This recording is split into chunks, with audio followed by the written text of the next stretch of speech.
ডাঙৰকৈ ভাবক, সোনকালে ভাবক আৰু আগলৈ ভাবক, কাৰণ আপোনাৰ বিচাৰত হাক দিবলৈ কাৰো অলপো অধিকাৰ নাই। এনেকৈয়ে মানে ধীৰুভাই আম্বানীয়ে, যিজনে এটা সৰু পৰিয়ালত জন্ম হৈ পৃথিৱীৰ অমীৰ ব্যক্তিসকলৰ মাজৰ এজন হ'বলৈ সপোন দেখিছিল। বহুত কম মানুহে জানে যে ধীৰুভাইৰ বাস্তৱিক নাম ধীৰজলাল গোবৰ্ধন দাস আম্বানী। ধীৰুভাইৰ জন্ম 28 ডিচেম্বৰ 1932 চনত গুজৰাটৰ চৰৱাত গাঁৱত হৈছিল। হাইস্কুলতে তেওঁ পঢ়া শুনা এৰি দিলে আৰু তাৰ পাছত পকৰি বেচিব আৰম্ভ কৰি দিলে। বন্ধুসকল, ধীৰুভাইয়ে মানিছিল যে পইচাৰ লগত পঢ়া শুনাৰ কোনো সম্বন্ধ নাই। এইটো নহয় যে পৃথিৱীত এজন পঢ়া লিখা মানুহেহে পইচা ঘটিব পাৰে। কেইবছৰমান ঘূৰি ঘূৰি পকৰি বেচাৰ পাছত চন 1948 চনত 16 বছৰ বয়সত তেওঁ নিজৰ ভায়েক আৰু এজন লগৰৰ লগত লগ হৈ বিদেশত কাম কৰিব গুচি গ'ল।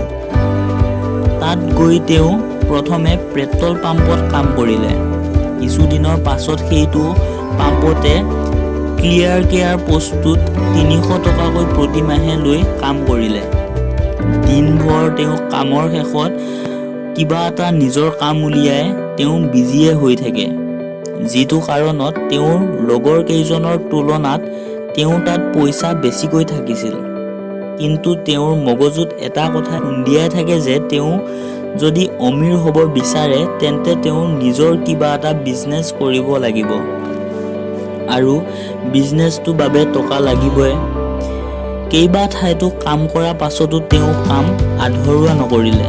সম্পূৰ্ণ লগন আৰু দায়িত্বৰে নিজৰ কামবোৰ সম্পূৰ্ণ কৰিছিল। সেইকাৰণে তেওঁৰ কামত সুখী হৈ কোম্পানীৰ মালিকজনে তেওঁৰ প্ৰমোচন এটা মেনেজাৰ পদত কৰি দিলে। কিন্তু কিছুদিন কৰাৰ পাছত তেওঁ সেইটো কাম এৰি দিলে আৰু নিজৰ দেশলৈ উভতি আহিল। কাৰণ তেওঁৰ ব্ৰেইনত এটাই খেলাই আছিল। 1955 চনত তেওঁ 15,000 টকা লগাই নিজৰ ভায়েকৰ লগত মিলি মছলা আৰু পলিষ্টাৰ কাপোৰৰ বিক্ৰীৰ বিজনেছ ষ্টাৰ্ট কৰিলে। তেওঁৰ কষ্টৰ ফলত তেওঁৰ কোম্পানীটো কেইটামান বছৰৰ পাছত টাৰ্ণঅভাৰ 10 লাখ টকালৈ চালানা হৈ গ'ল। সেইটো সময়ত পলিষ্টাৰৰ কাপোৰ ভাৰতত নতুন আহিছিল আৰু এইটো কটন কাপোৰতকৈ বেছি পচন্দ কৰিলে মানুহে, কাৰণ এইটো কম দাম আৰু বেছি দিনলৈ টিকিছিল। আৰু ইয়াত এটা চিকমিকনি থকাৰ বাবে এইটো পুৰণাৰ পাছতো নতুন দেখিছিল। আৰু মানুহৰ দ্বাৰা বেছি পচন্দ কৰাৰ বাবে কোম্পানীটো তেওঁৰ আৰু ওপৰলৈ উঠি গ'ল। কিছু বছৰৰ পাছত ধীৰুভাই আৰু তেওঁৰ ভায়েকৰ লগত ব্যৱসায়িক লেনাদেনা সমাপ্ত হ'ল, কাৰণ দুয়োজনৰ বজাৰ বেপাৰ আৰু কৰাৰ ধন বেলেগ আছিল। কিন্তু ধীৰুভাইয়ে কেতিয়াও পিছলৈ ঘূৰি নাচালে আৰু চাওঁতে চাওঁতে তেওঁৰ সময়ৰ লগত কাম কৰি গৈ থাকিল। টেলিকম, ইনাৰ্জি, ইলেক্ট্ৰিচিটি, পেট্ৰলিয়াম আদিৰ দৰে বেপাৰত খোজ পেলাই গ'লে।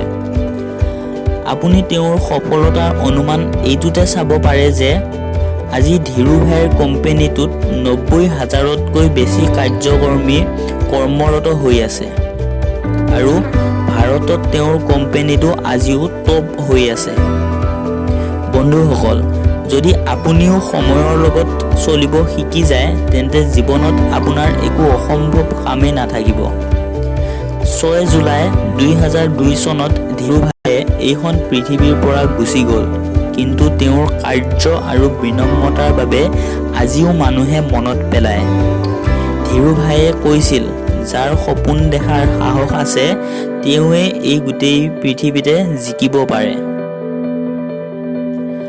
আপোনাৰ বহুমূলীয়া সময় মোক দিয়াৰ বাবে বহুত বহুত ধন্যবাদ। এই ভিডিঅ'টো এটা লাইক কৰি মোৰ মনোবল বঢ়াব পাৰে আৰু মই আপোনালোকৰ মাজলৈ প্ৰত্যেক দিনাই এটা স্পেচিয়েল আৰু মটিভেশ্যনেল ভিডিঅ' লৈ আহোঁ। যদি আপুনি মোৰ ভিডিঅ'বোৰ সদায় চাই যাব বিচাৰে অনুগ্ৰহ কৰি মোৰ চেনেলটো ছাবস্ক্ৰাইব কৰি ল'ব আৰু আপোনাৰ এই কাহিনীটো শুনি কেনেকুৱা লাগিল মোক কমেণ্ট কৰি জনাব।